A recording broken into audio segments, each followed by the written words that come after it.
Om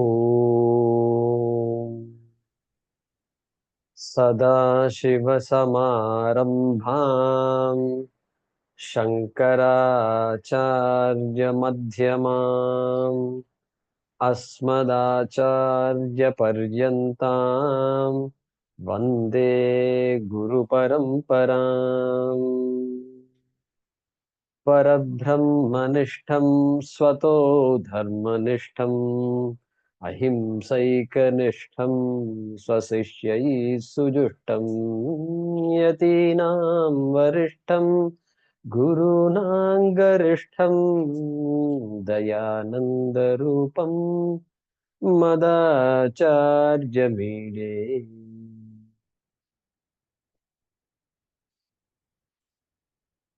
Namaste to everybody.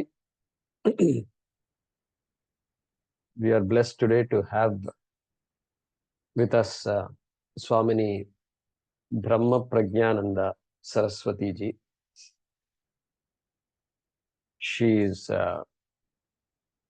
studied under Swami Dayananda Saraswati ji and comes under that lineage of Arshavidya Parampara. Swamiji comes to us from Mumbai. She's grown up there and she's settled there now also. And she's been teaching there as a sannyasini since 2013. Prior to that, with the Purvashrama, she was a psychologist. And it turns out that she got disillusioned with psychology because psychology has a Western mindset, Western lens to it, which is very different from the way we look at our own lives, our own people, our own minds and relationships. And she also said that she got disillusioned with Sanatana Dharma also. So again, some of us can relate to that very much. And but then it was a key figure in her life, her grandfather, who told her that, you cannot criticize something that you do not know. So grandfather gave her books on Vivekananda, Osho, and so forth. He said, go read these things. And then the turnaround happened. And then she was primed, and by 1998, which is about 28 years ago, she attended a talk by Swami Brahmavidananda ji, who is also in Mumbai, who's teaching now, and who spoke to us some months ago. And it was again a workshop on psychology, handling fear, and so she was now in the process of getting deep into Vedanta, and then within a couple of years, she would attend a camp at Anaikatti, Coimbatore, and by Swamiji. It was a camp on Drik Drishya Viveka. And then after that, it was, what do you call it? It was a clinching, the things happen in our lives which clinch our direction, the direction in which we want to go. And so she's then been listening to Swami Brahmavidananda ji in Mumbai. So attended his classes for over a decade. Work-wise, she was working during that time. As I said, she was a psychologist, and she was working in a agency, a funding agency, UK funding agency called Railway Children. I think that was the name of the organization. And by the time she exit that company, she was the director of the India operations, India head she was. And so she had a chance to help fund projects which impacted the lives of children, and preventing children from getting into the street was the idea there. So she traveled a lot during that time to other countries, Africa, Central America, and means Central America means El Salvador, San Salvador, all these countries in the south of Mexico. So she was very, her goal was to help children, humanity in general. And so that impacted the lives of 1.5 lakh children during her tenure. And then she attended the 3 year of the long term course that we call at Arshavidya Gurukulam, 3.5 years, again at Anaikatti, conducted by Pujya Swamiji and Sakshat Kritanandaji at that time. And then soon enough, she got sannyasa in 2013. And just like in any family, so mother is not happy.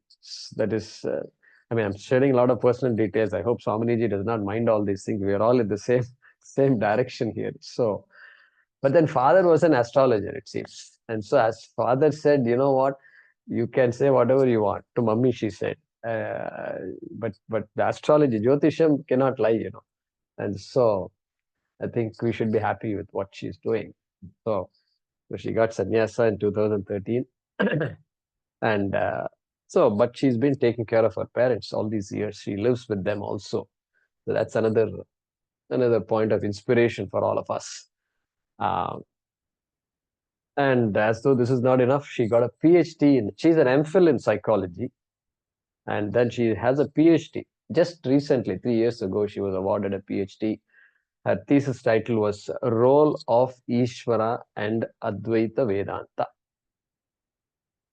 So, which is, you can guess, it's there is no Vedanta without Ishvara. But the Neo Vedanta people, she said she's partially, it's a rebuttal, it's a response to the Neo and the modern Vedantins, a rejoinder, if you will. And so that introduction, now Swamiji is very active in Mumbai.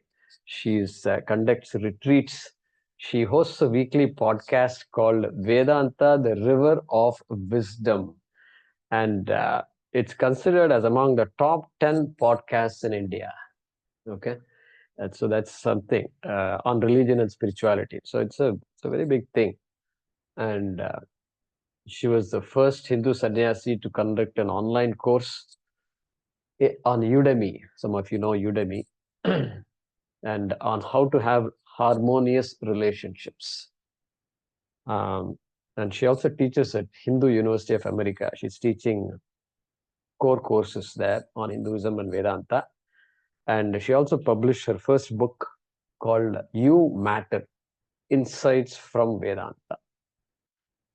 And so we have Swamiji. She is also the coordinator of the Arshavidya Sampradaya activities, namely all the Arshavidya sannyasis and teachers come under an umbrella organization called Arshavidya Sampradaya. And so she is the one who's coordinating all the activities. So we get to interact with Swaminiji quite a bit. And so with that introduction, I want all of us to invite Swamini Brahmaprajnananda ji. Today she's going to talk about the topic, the journey that we're all going through. Journey from a grasta to a karma yogi to a mukta purushaha. Swamini ji, please join us. Thank you all. Thanks to Swamini ji for joining us. Thank you very much.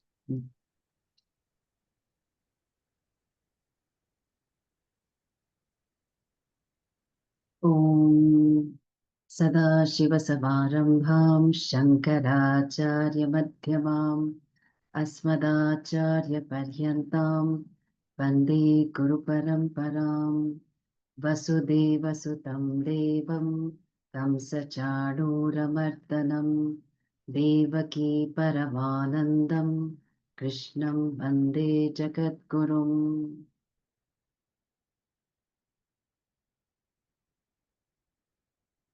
It's lovely to be with all of you here today. I start with a story. Once upon a time, there was a Jiva. He was hosting the New Year's party. And there were drinks because he wanted to entertain his friends. And as a part of the New Year's party, a lot of his friends came, they ate, they drank, they left. It was already about 4 a.m. And being the host, he had not drunk too much. But then, as the hours passed, he started to drink and got really drunk. But there was only one friend of his who was seemingly sober. And by then, all the guests had left the party. And this Jiva said, "Where am I? I want to go home." So his sober friend said, "Hey, you are at home." He said, "No, no, no, no, I want to go home." And this went on for a while. So then the friend hit upon an idea. He said, "Okay, I go and drop you home." So he picked up the keys of the house. He said, "I'll take you home." They got out of the home and went up to the lift, got in, went down to the ground floor, and went all the way to the gate. Then the friend brought him back and again into the lift. They came up to the floor where he was staying,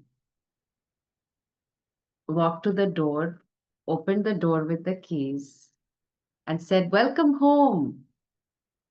And this drunk Jiva said, "Oh, I'm so grateful you brought me home. How can I repay this debt? I thought I was lost."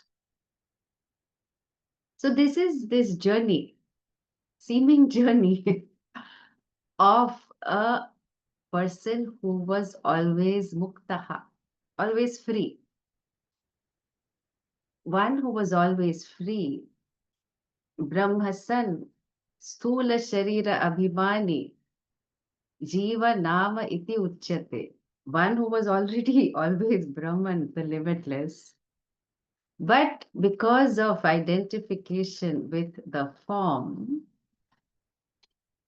looked upon himself, herself as Jiva, but all along being Brahman. So the journey from being a grahastha to a karma yogi to a muktaha purushaha is really not a journey. It is seems like a journey. It is a journey of sieving avidya to Brahma Vidya, or you can say it is a journey of limited I to recognizing I as the limitless. But it's really, that you recognize you are in Narayana, Narasya Ayanam. I just finished Narayana Suktam in one of the Vedanta camps. So Narayana means what? You are always at home. You are in the abode of Narayana. Or if you really understand, then you and Narayana are no different. You were never separate from Narayana, and all forms are in you, so to speak. So the journey is really that of an apparent gain. This drunk Jiva was always at home, but did not fully get it, did not understand, and thought that he was lost and confused and so on. And it's a very strange kind of journey because for all other pursuits, right now you are in place A and maybe you want to get to Swarga. So there is Swarga is apraptaha for you. It's not yet gained.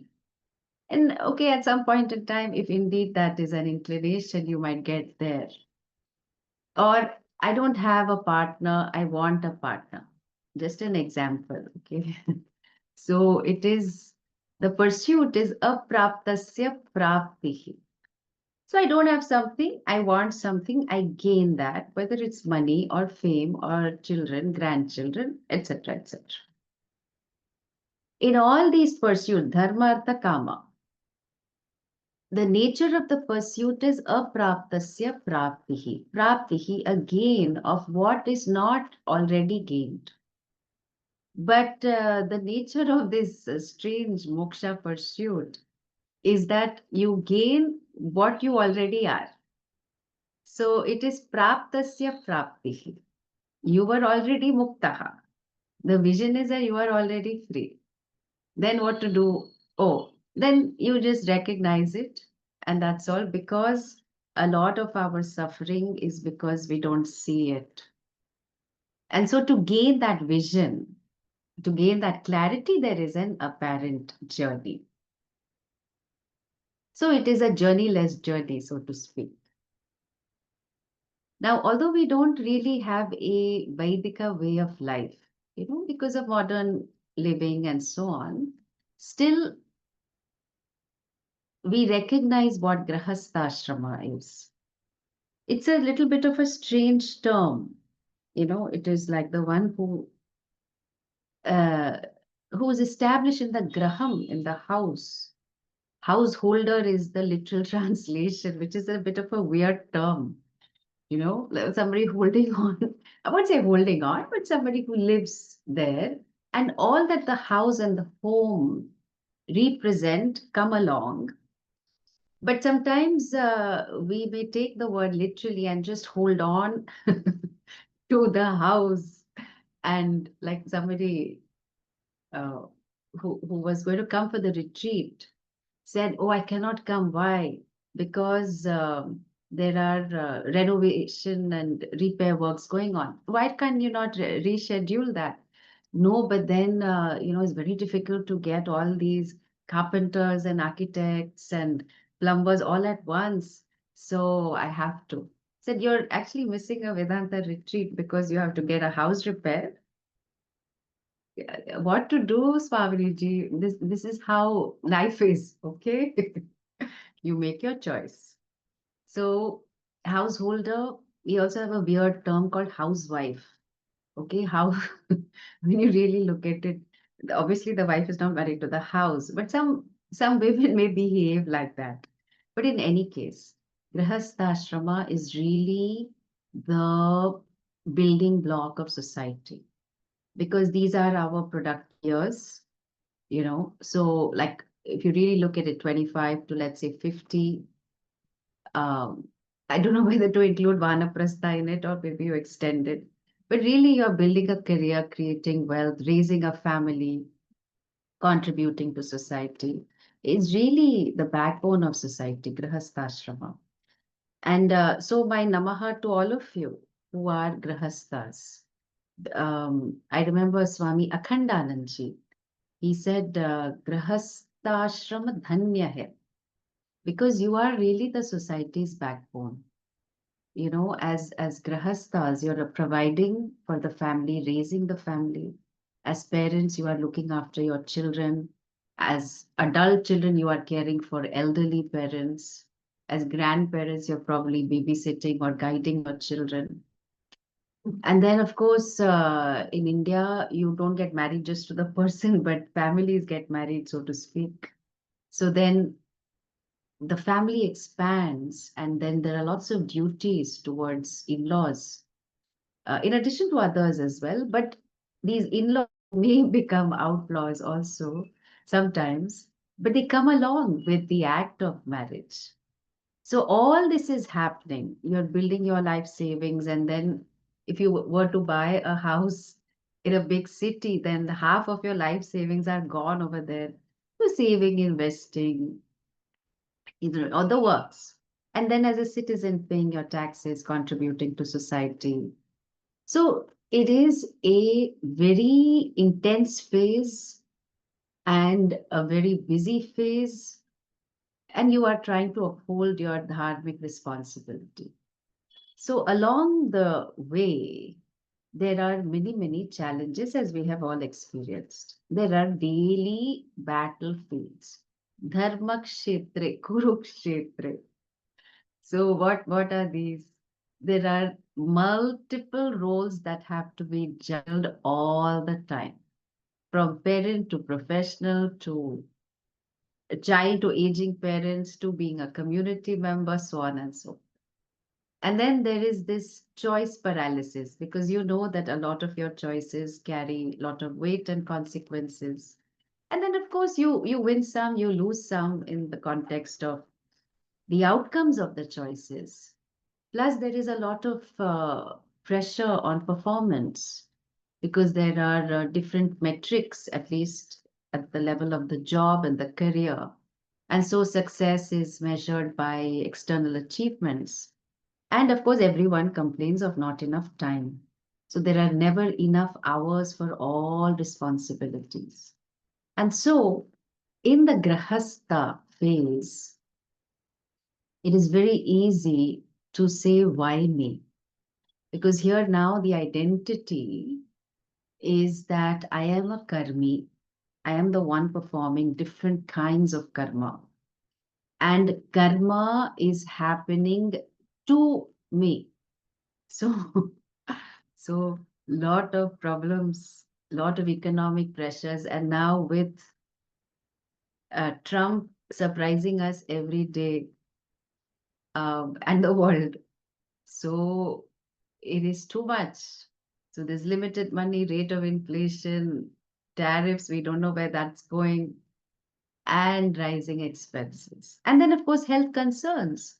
Because, despite doing all the right things, somebody gets a sudden medical diagnosis, diabetes, thyroid, hypertension, whatever. And then in all of this, all these different relationship problems and challenges. So while you are trying to juggle all responsibilities, people are complaining you don't have enough time. And then there are conflicts in values. You were raised in a family which believed that you have a frugal lifestyle and save money and then enjoy life later. Whereas your partner comes from a family which believes in living life king size and not worrying too much about the future. And both believe they are right. So all conflicts are like this. I like oranges, you like mangoes. Okay, great. We are different. Let us learn to coexist. Maybe we can have fruit salad. Or maybe occasionally I have mangoes, you have oranges, and so on and so on. But it doesn't work like that.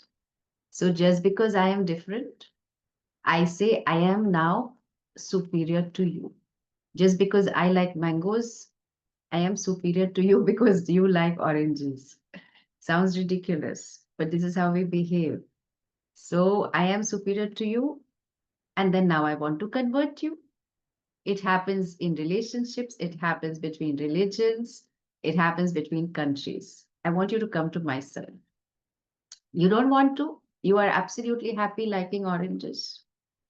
And then there is a conflict. And then the conflict can lead to violence. Then what to do? The only way is to de escalate. So, how do you bring down the conflict? We have to learn that we are different and we can coexist with each other. And Dharma is the only framework by which we can coexist with each other. So, this identity of being a karta, a karmi, where I feel caught in circumstances that are beyond my control. And here is where, why me, victim, it can lend itself to being the survivor also, you know. So in time, you will say, no, no, it's okay. These situations happen in my life, but I will survive. I will overcome. Maybe I will sing the song as well. So I built some emotional strength. I built some resilience. And then as I discover a little bit of my powers, I also develop this identity of being an achiever, and then the identity is I am what I do, I am what I accomplish. So whenever we tend to meet people, we say, okay, what do you do? Right? So, and then it's very telling what people say. Some people say, I'm just a housewife. Oh, I'm just a yoga teacher.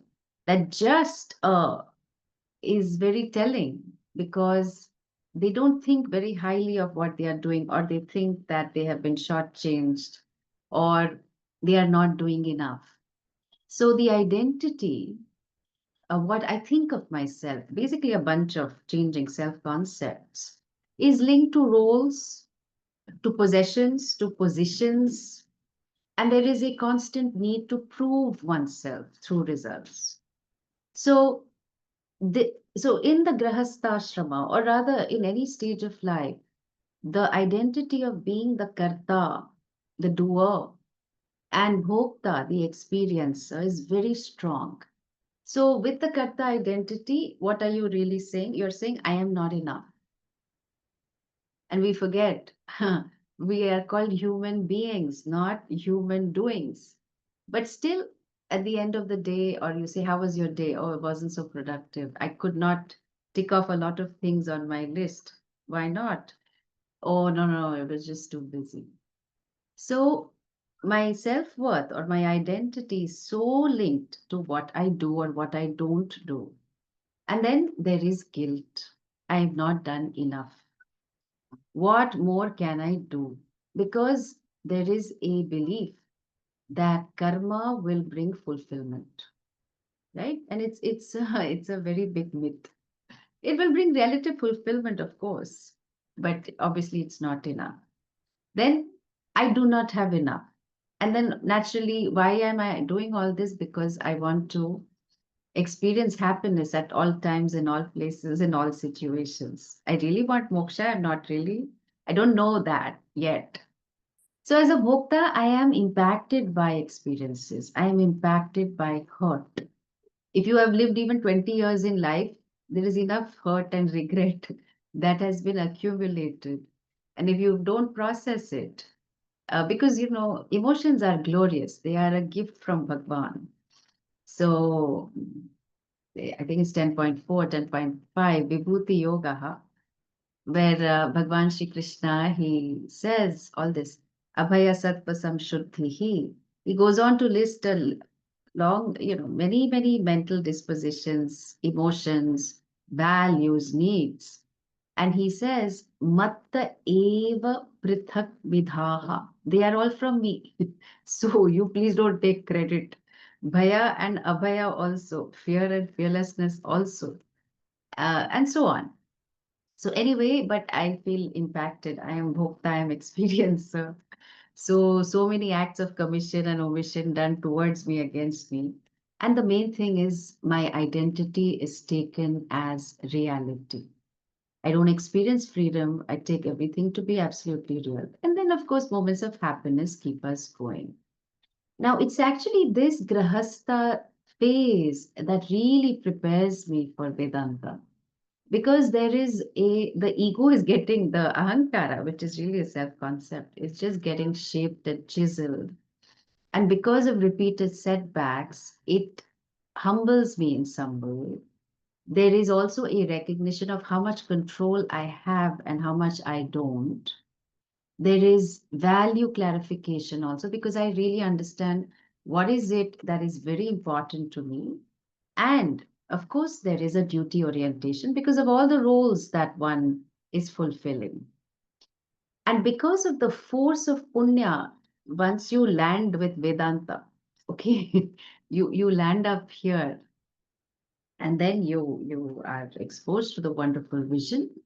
न जायते म्रियते वा कदाचित् नायं भूत्वा भविता वा न भूयः अजो नित्यः शाश्वतोऽयं पुराणः न हन्यते हन्यमाने शरीरे. So you first time you hear, my God. So you are, battling some medical diagnosis, and you're figuring out some treatment for someone, and you hear, wow, Atma is never born, was never born. Atma is in you, nor will Atma ever die. And that it always is. So you are Ajaha, you were never born. But you have a date of birth. Yeah, that's just an appearance, okay? That's an appearance in the Atma that you are. Then you are Nityaha also. So if you know all refrigerators, everything comes with some guarantee, warranty. Relationships also only for this lifetime till death do us apart.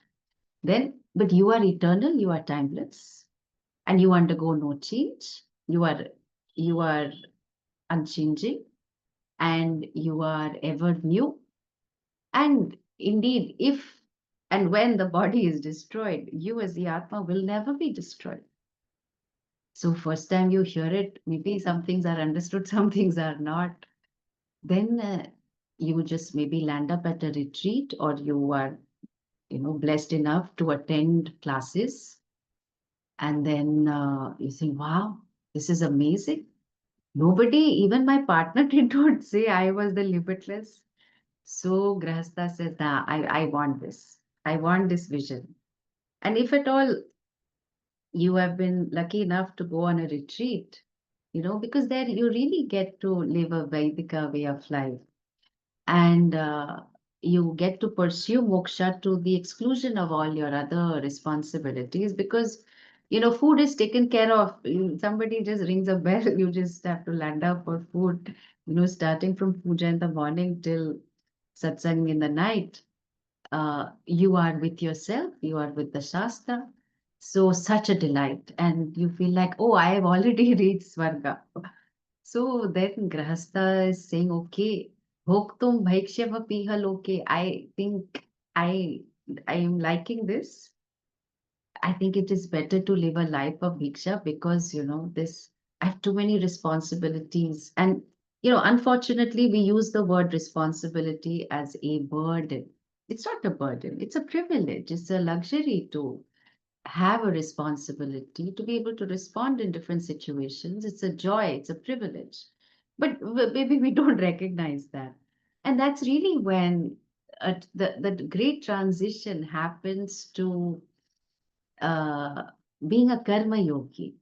So swalpamapyasya dharmasya trayate mahato bhaya. Even little bit of this disposition protects you from great bhaya, fear.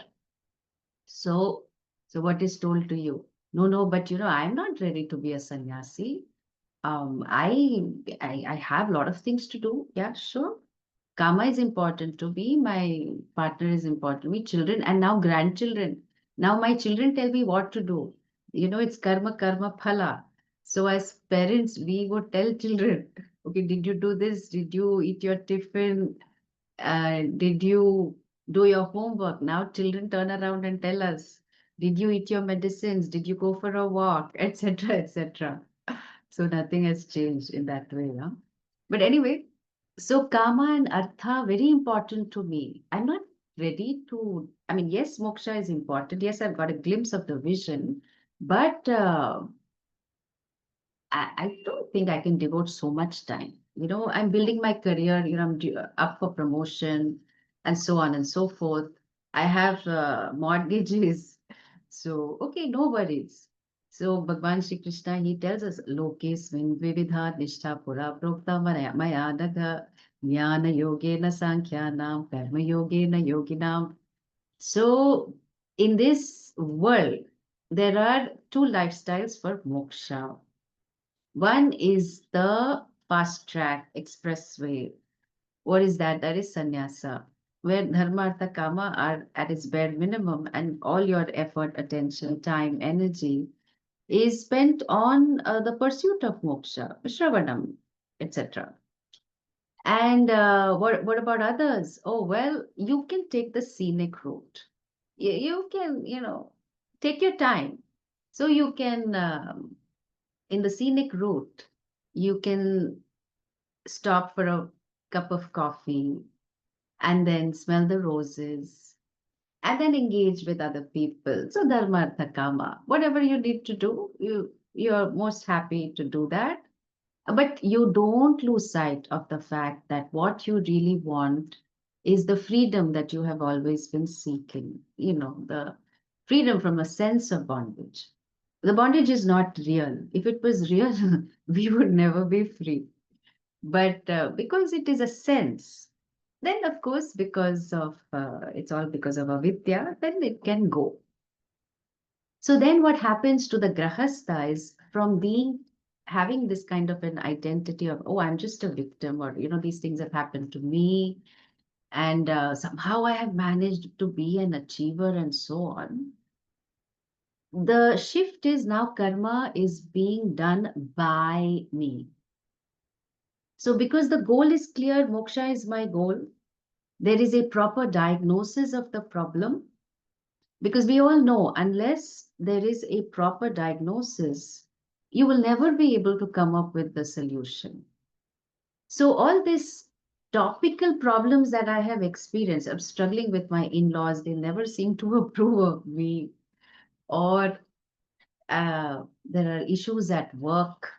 So, it was very toxic environment, or my partner just has a totally different way of approaching our kids, um, or I'm struggling with my health, whatever are these seeming topical problems, they are all related to the fundamental problem of I am not enough. And how have you concluded this? Oh, because you have associated with this limited form and said, oh, this limited form, of course, this limited form is not enough. But you are not that. You are much more than all of this. So, as the Grahastha gets exposed to the Karma Yoga lifestyle, there is a lot to be said. Karma Yoga, we have to understand, is both a lifestyle in the way in which how is it that you are spending your time, effort, energy throughout the day, uh, as well as a disposition. Oh, but I am very busy. Hey, you are the best candidate for Karma Yoga. What sadhana to do? We shall tell you. So, the Grahastha, who tends to be a very stressed out person, and rightly so because of a lot of things to manage, now gets introduced to Yoga Karmasu Kaushal. That you can transform your karma into yoga by becoming very effective at your karma. But how do I know how to be effective? Oh, just align it with dharma. That's all. Nothing more. And that is where the struggle is. So, recognizing that each of us are blessed with three Shaktis. So, there is a beautiful samasa in Lalita Sahasranama. Ichha Shakti, Jnana Kriya Shakti, Swarupini. So we do very, very devout, devotional, so much devotion. Yes, yes, you are that Swarupa. So you are Swarupa, okay, but are you other than me? No, no. All these Shaktis are, every being is blessed with all these Shaktis, including a tiny ant. So let's say an ant is at one corner of the table, and then there is a chocolate crumb at another corner. There is Ichha Shakti. So I want that chocolate crumb. Then the ant crawls, gets there. And how come the ant crawls? Oh, because of Kriya Shakti. The ant can, uh, has the power to do, power for Kriya. And then gets there and then says, oh my God, this chocolate crumb is so big. I don't think I can lift it on my own. And soon enough, a few other ants come and then they collaborate and then they lift this chocolate crumb and then they take it wherever they want to take it. So, in that little moment, we see the glory of Bhagwan. We see that Ichha Shakti, Jnana Shakti, Kriya Shakti is present with that ant and all beings actually. So there is no learned helplessness.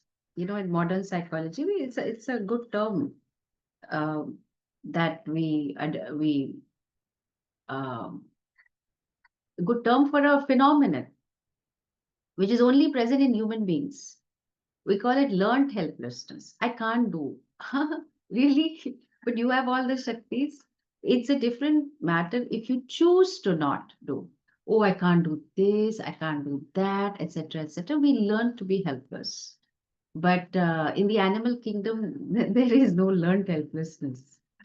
Anyway, so these Shaktis that are given to us further in Durga Saptashati, Devi, there is a beautiful verse, in fact, set of verses.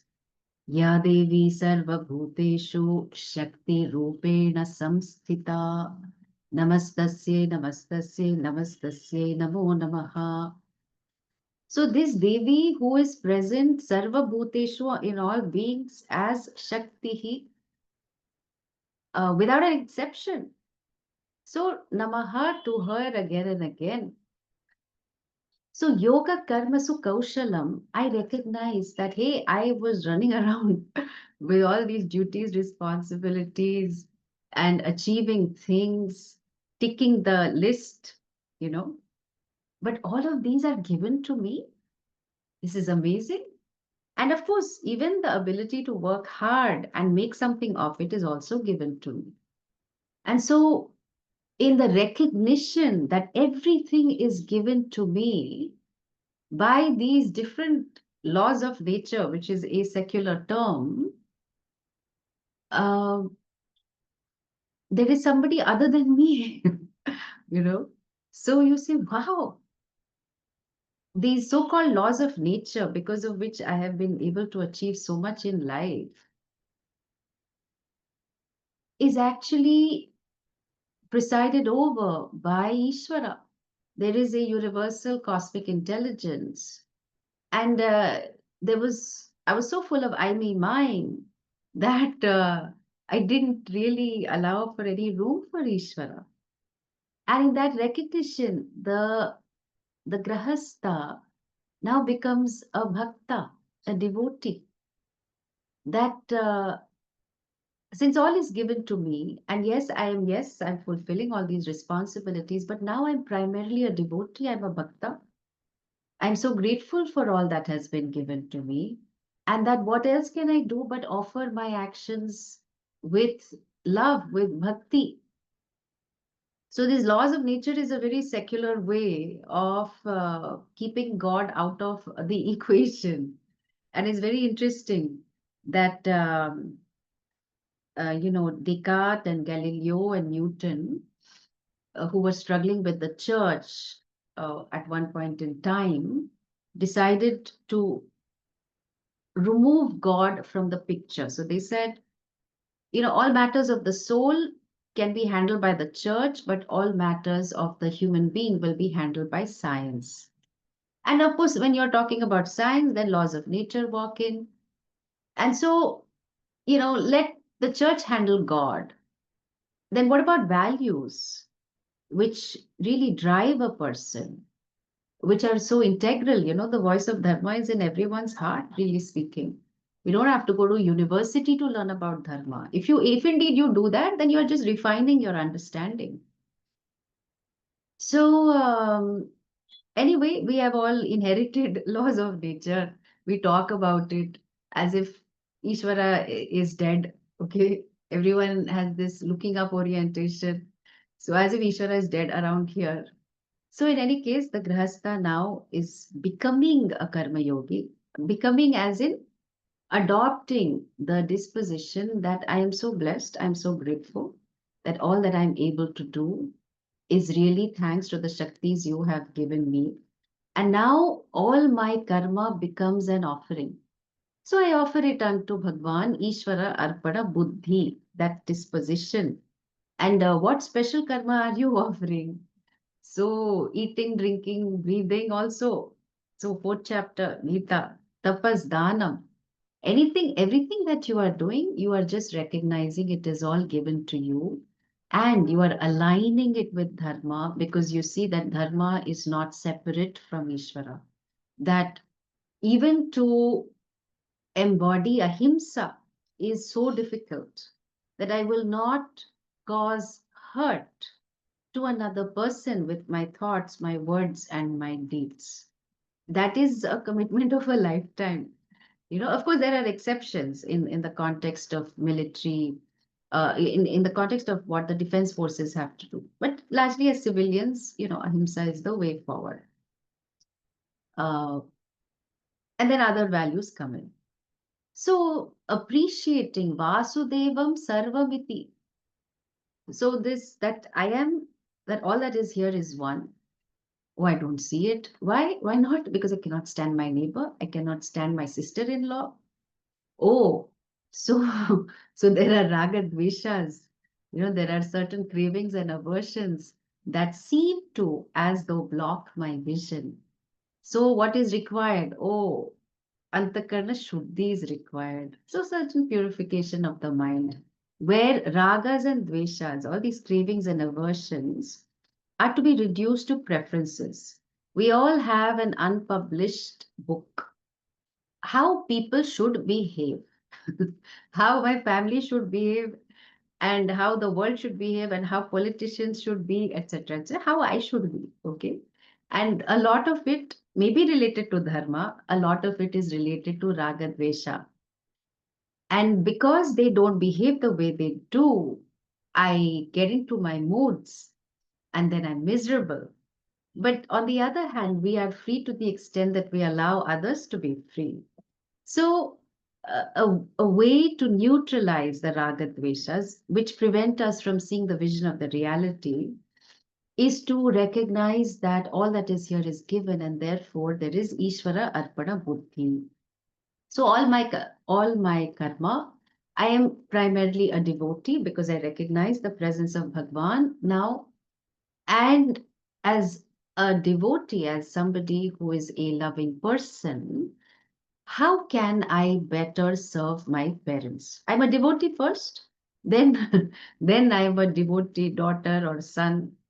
I'm a devotee first, and then I'm a devotee professional. And so then we can bring in dharma-based thinking, that what does the situation require of me rather than what I need to do. You know, what the situation requires of me, then elicits the question, then how can I pitch in and how can everyone else pitch in? Otherwise, you become a donkey. You know, you become over responsible. You try to, like parents furiously doing the homework of children. Hey, let the child handle whatever is his task, rather than you take on everything. Anyway, so the karta now is becoming a karma yogi, but that's not all. Because, okay, I'm doing all this, but I'm still stressed out. I'm a stressed out bhokta experience. So why? Because, when I get what I want, or I get more than what I want, life is beautiful. But there are times when I don't get what I want, or the results are totally different from what I want. And then that really stresses me out. So that leads to an accumulation of hurt and guilt. And so the second aspect of Karma Yoga is Samatvam Yoga Uchyate. That really speaking, what is unfolding every day in my life is my karma coming back to me. Okay. So, recognizing the karma framework, I've done a podcast and a video on this of snakes and ladders, which is that karma is not a linear progression. So I'm guessing most of us are familiar with uh, subsidy, snakes and ladders. It used to be called Mokshapatham. Very interesting. So you go, on the board game, you are going from 1 to 100. Let's say you reach 10, and then you get an infusion of punya. You go straight to 51. So wow, a ladder. So the punya comes in the form of supportive family, a fantastic opportunity, great health, finding your guru, etc., etc. And then you're like, wow, life is fantastic. Then you keep going, as you throw the dice, and then somewhere one snake will come.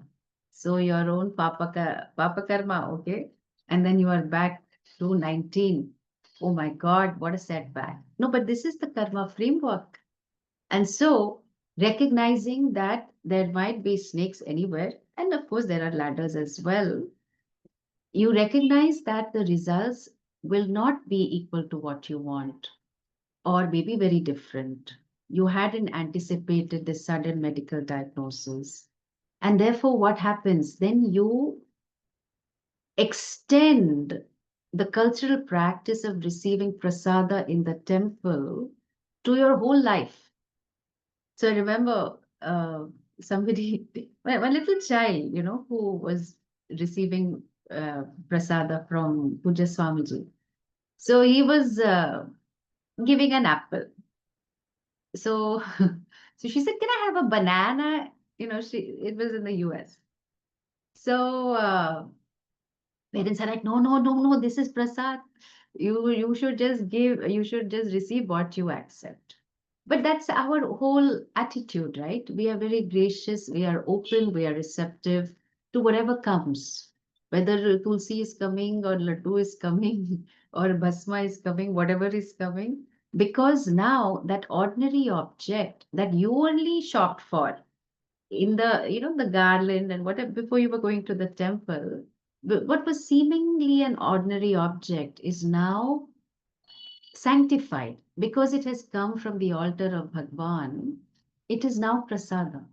And so every day, all different situations, which may be punya papa, sukha dukkha experiences, they are all prasada. Can I see it that way? Samatvam yoga uchyate.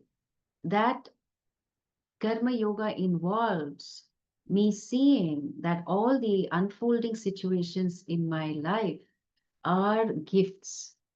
I cannot, but you say, oh my God, what gifts? Yeah, I am really suffering. Well, it's honestly your own karma coming back to you. Your destiny then, your destiny now were your choices then. And your choices now will be your destiny later.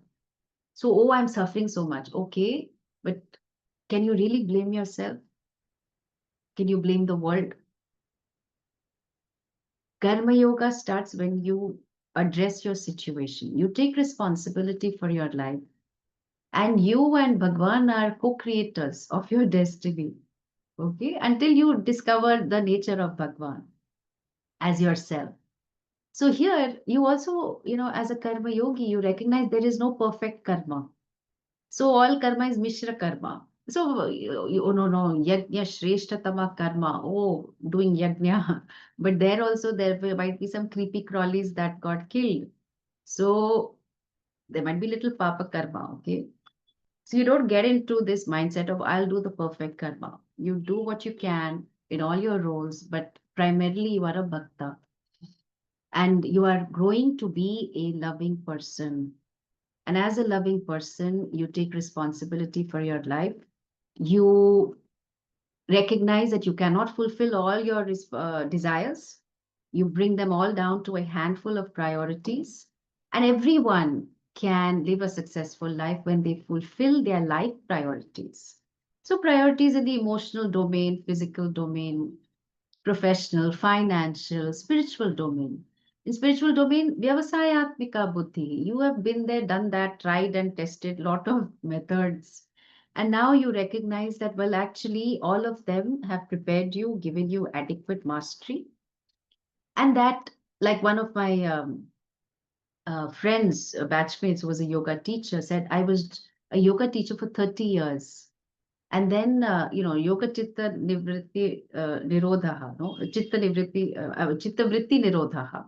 So definition of yoga, mastery of the mind is yoga. And so she said, well, what for all this mastery of the mind is really to be able to do inquiry that as a grahastha, now I have become a karma yogi. And so then now I can say karma happens through me. Nimitta matram bhava. Savyasachin. In the 11th chapter, Bhagwan tells Arjuna, recognize yourself to be a nimitta. The flute doesn't have ragas. Oh, you must play only Carnatic music through me. Whatever you want to use me for, please do. So, if indeed the flute is an instrument. So we learn to be a nimitta. Certain things required to be done. I happen to be here. Let us all see how we can pitch in. Karma happens through me. Karma phala does not bother me anymore. Okay, why? Because I have prasada buddhi.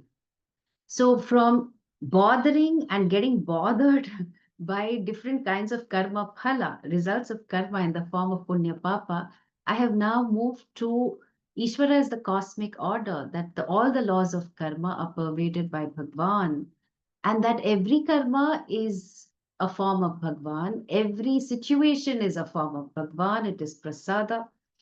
And so moving to seeing the cosmic order pervaded by Bhagwan, well, hello, what is the nature of this Bhagwan? So then is where the inquiry into what mukti comes. And that can only happen through regular swadhyaya, through regular shravanam. You cannot compromise on this. So that karta bhokta is now that karta has transformed to kaushalam. So Ishvara Arpana Buddhi. And that bhokta has now transformed with prasada buddhi into a gracious, equanimous experience. That all that is here is Ishvara, is understood, is being assimilated. And as I live a life aligned with dharma, recognizing also what my swadharma is, which requires some time, and we've done a lot of workshops on that. Um, then what? Then what for was this karma yoga lifestyle? Oh, for moksha. Okay. So then what to do? Well, you recognize the play of what is changing and what is not changing. Prakriti kriyamanani gunai karmani sarvashaha ahankara vimudhatma kartahamiti manyate. So we recognize that this entire world, which is a manifestation of Bhagwan, Prakriti. So Prakriti is not separate from Purusha, unlike Sankhya. So Prakriti here, which is Maya Shakti Trigunatmika Sattva Tamas. So all these gunas, they are changing. And how come we are doing all these different kinds of karma? Oh, because of the force of Prakriti. Okay. And then what happens? But the ahankara, if ahankara is understood, it is the atma. But that I, that swata prakashaha, swata siddha, aham iti, which wrongly identified with this body form and said, oh no, no, I'm just this limited body mind and I'm not enough, ta ta ta. So is vimudha. But all the way, ahankara vimudha atma, the Atma, which, I mean, the Ahankara, not understanding itself, uh, thought Aham Karta, I am the doer, I am a Grahastha, I am a Bhokta, I am the experiencer, etc., etc. Now, with Karma Yoga Buddhi and inquiry into the Shastra, with consistent Shravanam, then can understand and appreciate what Bhagavan Shri Krishna is saying. Tattva vittu mahabaho gunakarma vibhagayoho guna guneshu vartante iti matva na sajjate. So all the time you and the other are interacting, it's all gunas, okay? But the one who knows that, like he was saying, nistre gunyo bhava, that you were always free from the gunas. The gunas um, engage and interact with each other. But you are that which is unchanging. You are that Chaitanyam. You are the reality of the what is the Swarupa of Bhagwan and what is changing about you, what is unchanging about you. So Nitya Anitya Vastu Vivekaha, what are all this inquiry? Recognizing that I am that Chaitanyam and that this form. this body mind is an appearance in me, and all other forms are an appearance in me. So with the Tattvamasi and other Vakyas, Mahavakyas, and the whole unfolding of Vedanta as a pramana, you begin to see, yeah, yeah, that's true. Yes, yes. It's true, and therefore the Shastra says that. So then, in time, everything becomes clear. But the strange thing about Mukti is that you realize you're such a fool that you took everything to be real. It's a paradox, okay? Don't think some eureka moment will happen that you say, oh, I am finally free. You will say, oh, I was such a fool. That's what it is. I took all of this to be real. So just like you wake up from a dream and you say, oh, it was just a dream, you wake up from the waking state. You wake up from this life and living and say, oh, I was always free. That while these were different experiences that were experienced by the form, but they were all changing. They all depended on the reality that is I. And so the journey is one of recognizing that you were never bound. But there was avidya. And so there were a bunch of identities which were taken to be the reality. And then related to that, uh, the conflict and misery was also taken to be real, and so on. So then with Mukti, what changes? Like this, these are all typical questions that are asked, right? So after realization, what will happen? Nothing and everything. So the same person will continue because prarabdha karma is there. Activities, pursuits, you may choose, you know, depending on your lifestyle.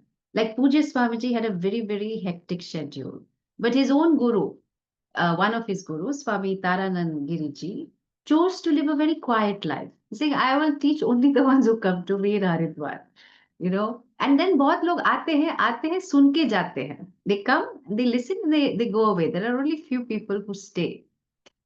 So, two Mahatmas, different lifestyles, that's all just a force of prarabdha. But what is the vision? The vision is I am that Chaitanyam, and that all forms are appearances in me. Of course, this in and on, it is all adhyasa only, okay? So, Rajju Sarpavat. So, the adhyasa as in you, this kartritvam, bhoktritvam, the sense of doing and sense of experiencing, they were as though associated with Chaitanyam. Um, but actually, it's not true. If you were always a doer and experiencer, then you would never have a moment when you are not the doer. You would be frozen. Like in childhood, we had this game, you say statue, and then everybody freezes. Then that's how you would be. Okay, if you were doing just one kind of karma all the time, but that's not really how it works. So, as Lokmanya Tilak said, Swarajya is my birthright and I shall have it. So the jiva, being Brahman, Brahma San, sthula sharira abhimani, jiva namaiti uchyate. So all the jiva has to do is just wake up to one's nature with consistent shravanam and adopting some aspects of the Vedika way of living, which is a container which supports your pursuit. And all the way, it is a very, very pleasant journey, a journeyless journey in discovering that you have been the ananda that you were seeking all along. And so then there is no more seeking. There is only enjoying of what is. There is only enjoying of one's true nature. So with that, I wish you well. Om Tat Sat. I'm happy to take any questions if there are.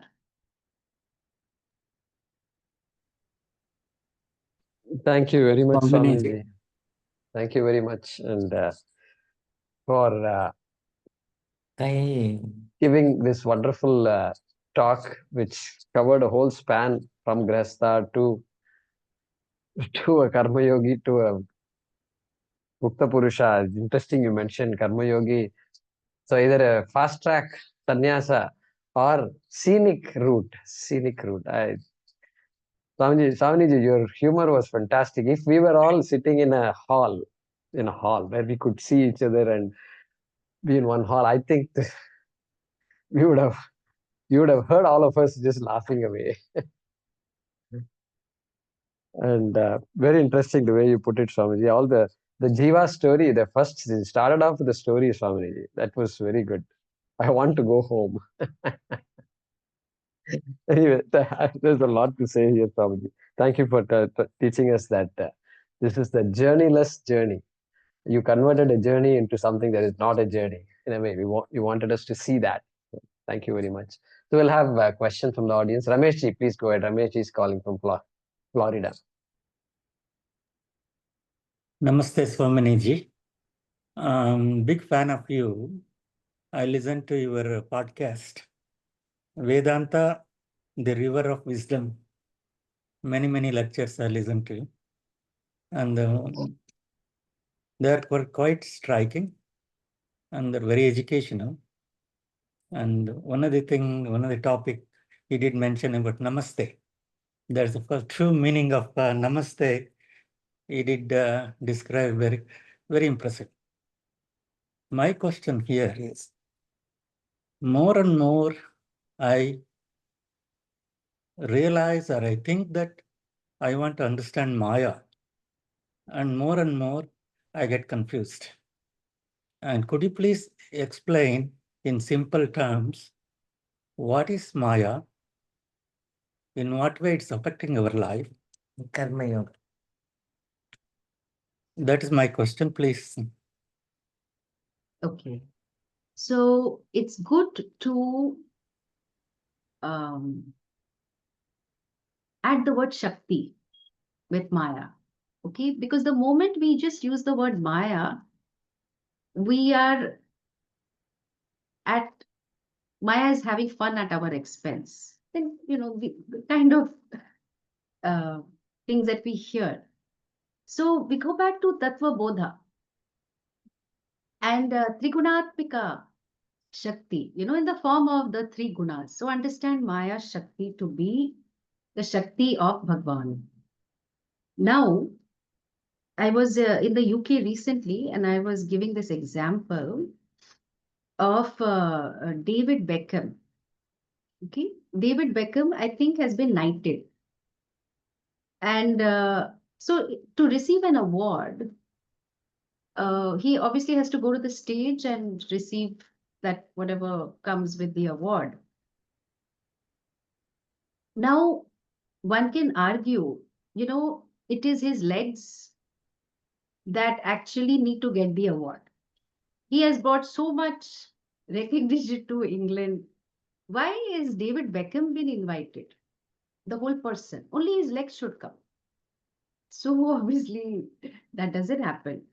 Wherever his legs are, wherever his Shakti is, there alone the being is.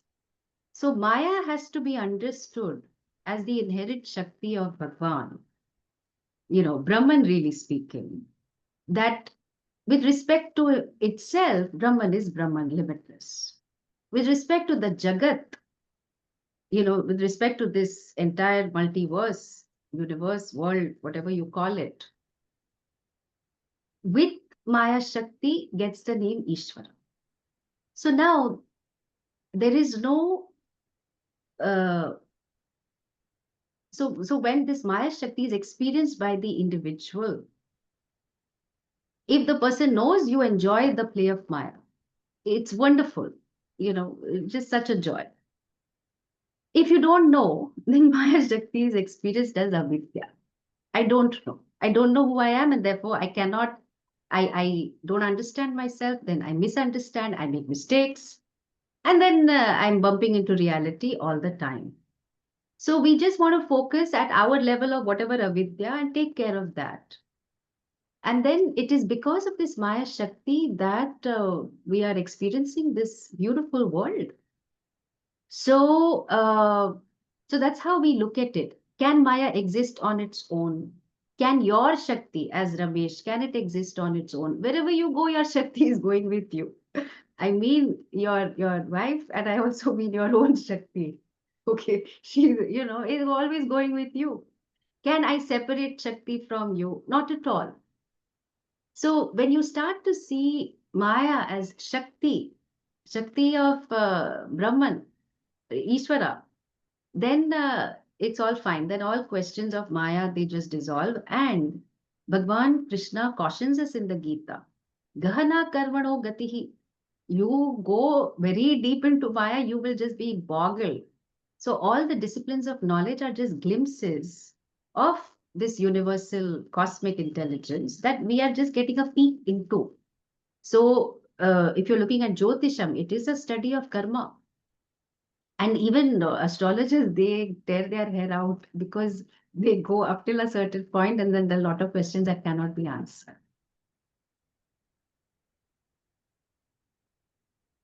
Yes? Is that okay? I am more confused now. Okay, okay. Because is Maya is a illusion or a delusion or creation? Yeah, okay. So now your Shakti, let's go with that. Is your Shakti a delusion? Shakti is spirit? No, no, no, Something? no, No. no, no. Let's try and understand the words in the way in which they are used. Okay? Because we are very eager to understand, then we come up with translations which may not work. Maya is a non-translatable. You cannot translate it. Okay? And understand Maya as so that's why I said Maya Shakti. Okay, certain Okay. power. Hmm? What is the nature of that? It is made up of three gunas. So is it delusion? Is it illusion? It's neither. Can it exist on its own? No.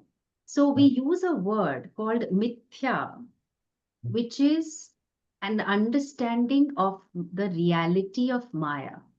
Can Maya Shakti exist on her own? No. Depends on Brahman. That is the absolute, that is you. Um, so what is Maya is changing and has a status of dependent reality. Is it experienced? The answer is yes. Oh, if it is experienced, it must exist. No, it does not exist. Why do you say it does not exist? Because our definition of reality is that which can never change. And that is you, Chaitanya. So, but Maya is changing all the time because obviously gunas are changing all the time. So that's why there is no reason for confusion, really speaking, that Maya is not delusion or illusion. Maya is manifest as a world of names and forms. But if you look at the wave, okay, the wave, what is the nature of the wave? It is water.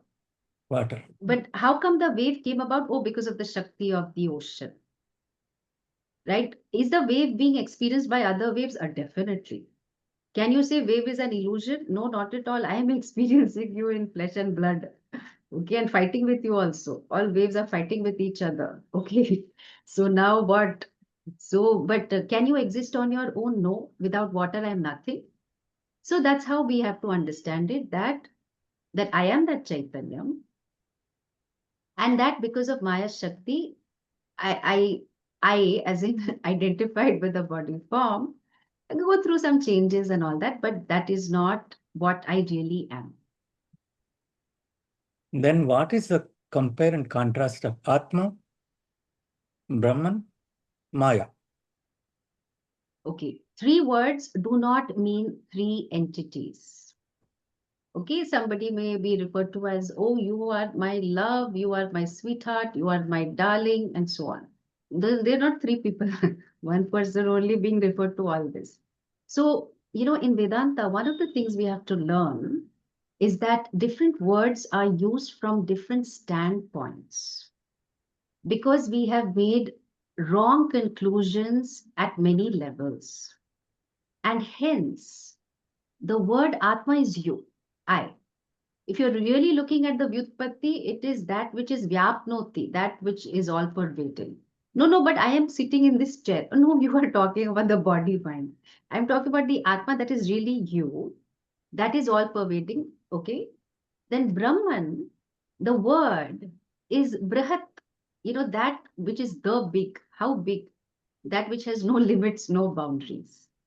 So, you have to look at the word, what the meaning of it.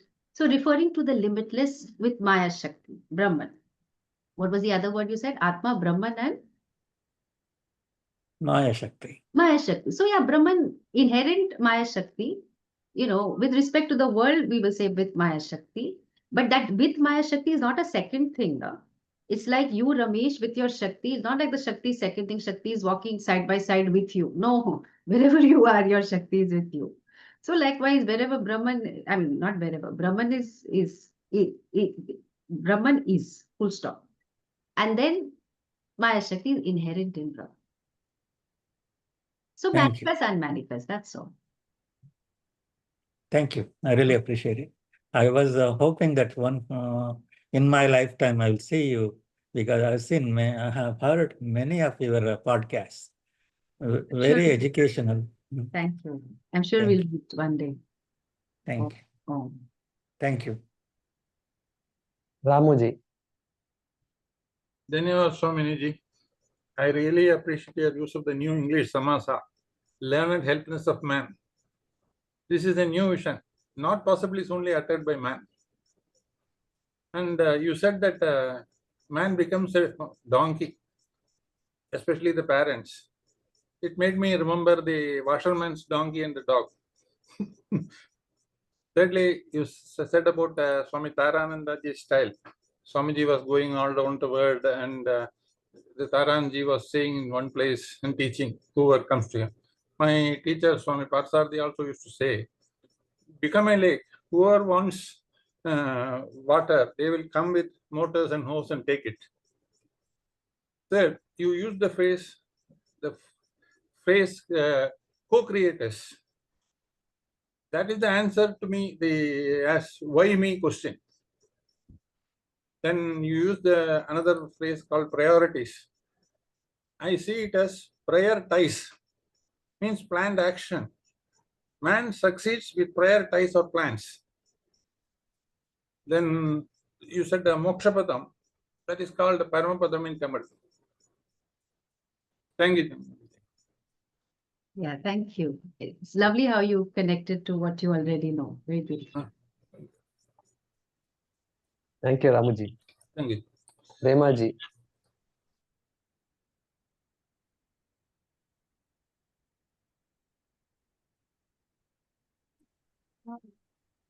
It's wonderful, Swamini, to listen to you, make it so simple and easy to follow. One of my questions is, in the case of the play of the gunas and Maya and ignorance, a lot of mental illness is camouflaged as ignorance also, with an inability to escape the anger, the frustrations of daily life. So we cannot leave it, the responsibility, to Maya.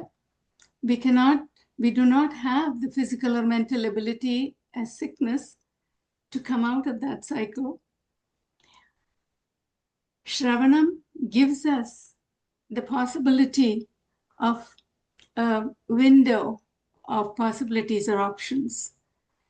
So what would be the optimum way that people can access and improve themselves?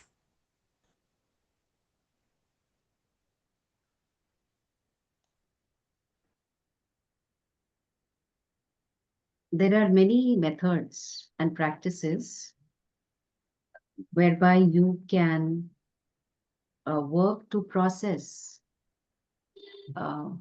past issues that have not been processed.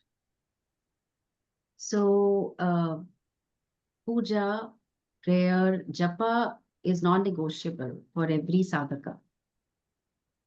But besides that, I would also suggest therapy. If one finds a person who has a spiritual background, then counseling and therapy is helpful. Because with the understanding of Karma Yoga, generally I find that adequate to deal with whatever have been one's issues unprocessed. But sometimes that may not be enough. And so one has to be honest that I've tried, or there might be some trauma sitting somewhere. So, like with a lot of the students, I will do some psychological work. I do some inner child work as well. Like linking to the sixth chapter. So, Uddharedatmanatmanam, Natmanam avasarayet. So, may you be a bandhu to yourself, may you not be an enemy. And here I want to highlight that I find amongst Vedanta students, there is a tendency to convert all knowledge into shoulds and shouldn'ts. So it's like, I should have equanimity. I should have kaushalam. Hey, how is it going to automatically happen? It won't.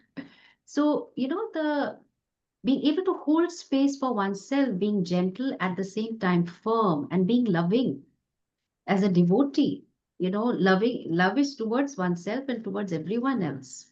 So here I want to share one beautiful thing that Puja Swamiji shared with us. We asked him, how do we know we are on the right track? He thought, he looked at all of us, and he said, when you grow in compassion. Mm. We thought he might say, oh, you have studied these Siddhi Granthas and etc., etc. You are a master in Panini grammar. Nothing. That when you are growing in compassion. So, to be just looking back on one's life with compassion, with kindness, that I didn't know any better. Maybe there is guilt of what I ended up doing. Maybe there is regret. But I hold myself with love and compassion. And I know that Bhagwan accommodates all of this. If indeed I have to make amends, I find those people, or I just find an empty chair and speak it out. Whatever apologies that need to be made. Basically, it's hurt and guilt that we are dealing with. Or you have a one-to-one with your guru, and generally a couple of sessions and it's sorted. So in terms of being a better version of oneself, we see how we can be more dharmic in our framework. How can I be more kind? How can I be more assertive? How can I be more disciplined, more hardworking? All these are all subsets, all values of dharma only.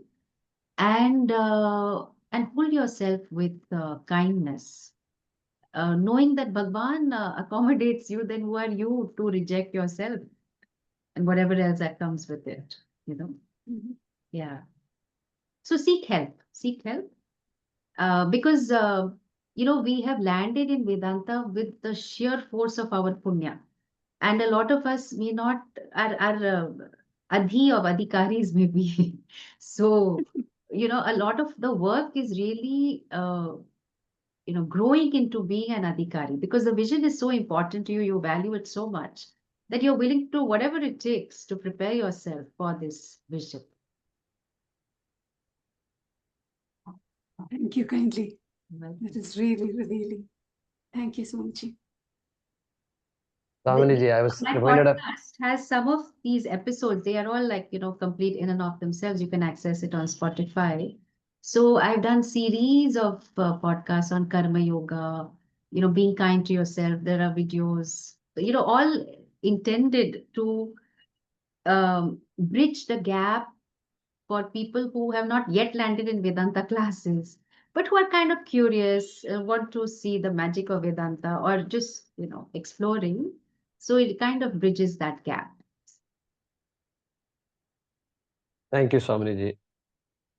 And when you mentioned we are not 100% adhikaris, I was reminded of Puja Swamiji's saying, many of us have entered through the back door.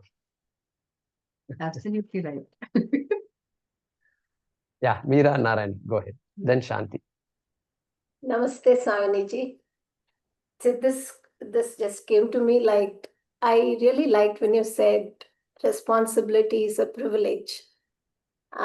So it takes a lot of clarity to come to that point. People who are just understanding, trying to figure out things, and with the kind of clarity which is still not reached that optimum level, we understand that likes and dislikes also is ahankara which is actually prompting you, I'll do this, I'll not do that, And so I was thinking, once you understand that, yeah, likes and dislikes are also that ahankara, which prompts you and says, I don't like this, I like this. At what point work becomes an inspiration? You just do it, allowing things to flow through you without having preferences.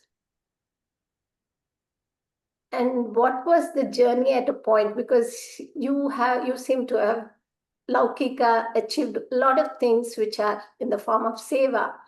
And of course, with that kind of clarity, when did you actually understand, okay, now it is like, it's coming through a proper clarity without ahankara stopping me from doing something or claiming that I am doing this.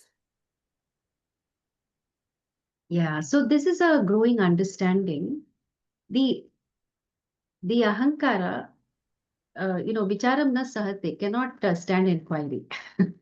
Okay, there's a lovely anecdote, but I don't think we'll have time for that.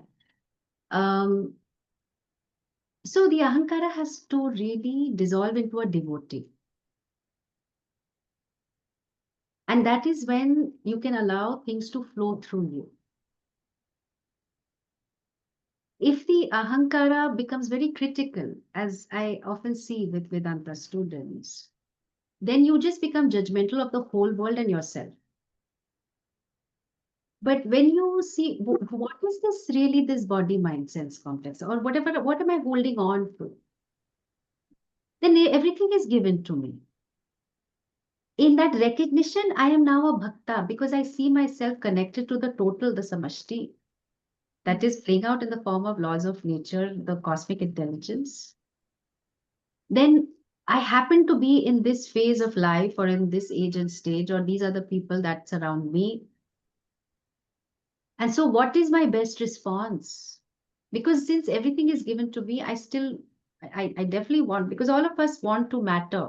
My tagline in my podcast is you matter, your life matters. What you do with your life matters. So we want to matter. We want to make some sort of change. Then as a devotee, what can you do? When you love someone, what do? You want to serve that person. But now you love Bhagwan, or you're growing to love Bhagwan. The more you understand, then the more your love grows. So like Ramana Maharshi said, that, you want to serve the world. I mean, then you have to, Isha Dhihi Yukta Sevanam. With Isha Dhihi, Karma Yoga is really that, this Ashtamurti Bhrit, Deva Pujanam. This, don't think puja is only sitting in one corner. This entire Jagat is Ashtamurti, so Dakshinamurti or Ashtamurti. So in the form of all these eightfold form, Deva Pujana. So seeing that what I am calling ahankara, this limited form and limited identity, is actually a bhakta, always connected to the total, always connected to Ishvara. And therefore, more and more, I discover the joy of being an instrument for karma to flow through. But there is a lot of karma I'm resistant to. I don't want to do it. I hate it. It doesn't matter. We didn't ask you what you feel. Yes, we recognize you feel all this, keep it suspended and still do whatever needs to be done. And then you just begin to love whatever needs to be done. Earlier, it was like, I will do only what I like to do. Now, whatever needs to be done, I like. So that's the transition that happens. It's a growing clarity, it's a growing understanding, and we are patient with ourselves for that. Dhanyawad, Swamini. Swamini, the time now is about 8 o'clock, 7:59. There are two more questions. I want to first check with you, Swamini. Yeah, so I just have about 3 minutes and then I have to rush. Yeah. 3 minutes. Sorry okay. to interrupt, Swamini. Could you just repeat that? Isha Dihi? You'll have to check the right verse. I think it's the 6th or the 7th verse in Upadesha Saram. I think Okay, thank you. Ashtamurti Deva Pujanam Ishadhihi something. Yeah. Yes, Swamiji. Yeah. So Shanti, go ahead and then we'll check the time. Hari Om Swamini. Just now you told we need to be compassionate to understand that we are in this right path. Okay. Many a times, Swamiji, this compassion comes when it is with the outer world. I encounter so many people in my family, my extended family, and all those things. Sometimes that compassion doesn't come, Swamiji. Though I pretend as if I'm compassionate, but my mind, it's okay. So what? That feeling I have. And I understand that is wrong. I understand that it is wrong, but I cannot, as you said, that it's my, I do many things as my karma. Oh, it is my duty.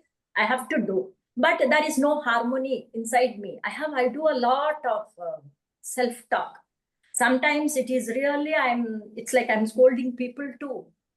And later, after 10 minutes, 15 minutes, I realize, oh, I shouldn't have thought all these kinds. Why these kind of thoughts come to me, Swamiji? I want to change myself, but every time, hardly, because I don't look from their perspective. For me, this I want to do. This one, it's okay, whatever it is, let others take responsibility. Let me take a backstage. Those things all and everything, whatever doubt I get, I don't go deep into the knowledge and all, Swamiji. I'm still in the samsara level. I want to go out of this, grow out of this, Swamiji. What? You know, I think you're already growing out of it very beautifully because, you know, you are not trying to change the other. You are trying to see what you can do. Yeah. So we have to make a distinction whether the other person is not upholding dharma and therefore you are upset, or whether it is your raga, dvesha, that the person should behave in a particular way and therefore you are upset. This is a very important distinction. Sorry, Swamiji. My vision about that is dharmic might be different. From their point of view, they might think. No. Here, like it is not acceptable to be disrespectful. We agree on this, mutual respect. If that person is behaving that way and you are getting upset, it is correct. It is correct because it at a relative level, dharma makes us happy. When dharma is not upheld, you just think of all the times you have been upset. It may either be because dharma of the situation has not been upheld, maybe hard work, maybe not enough discipline, maybe kindness or something. Or you say, no, you should not twist your mouth in this way. Okay, maybe some raga or a dvesha. Then as your viveka on this develops, if dharma is not being upheld, then maybe you have to address it. Compassion doesn't mean that you allow nonsense to continue. And so you think of the most appropriate way in which you want to address the imbalance of dharma in the situation. If indeed it is your raga or dvesha, you just recognize raga dvesha also given to me. I am working on it. I can only do this with your help, Ishvara. And Ishvara will take care. So we'll bring in more prasada buddhi, will make you, will help you to have more kaushalam in different situations. And so then situations will not bother you. You will just cruise through all of them. They are all Bhagavad Shakti only. You will enjoy them. Thank you so much. You're welcome. So lovely group and lovely questions and very, very engaging. It has been such a joy to be with all of you. And you all are all very blessed to have Jaikumar ji as your guru. So please continue learning with him. And you all are very much in the right hands. So all of Guru and Pujya Swamiji's blessings, may they always be with you. So, Thank you very much, Swamiji. Thank you. Thank you very much, Swamiji. Swamiji. Swamiji. धन्यवाद Swami ji. Thank you, Swamini. धन्यवादः. Just one more request. धन्यवादः स्वामी धन्यवादः. If you could please share the recording with us as well. We'll do that. Thank you very much, Swami. Thank you. Thank you so Ajay much, Kumar ji. Guruji. That was such a lovely talk and a lovely evening. Thank you so much, Let's Guruji. It was really one good. second. Let's stop the recording here. Yeah.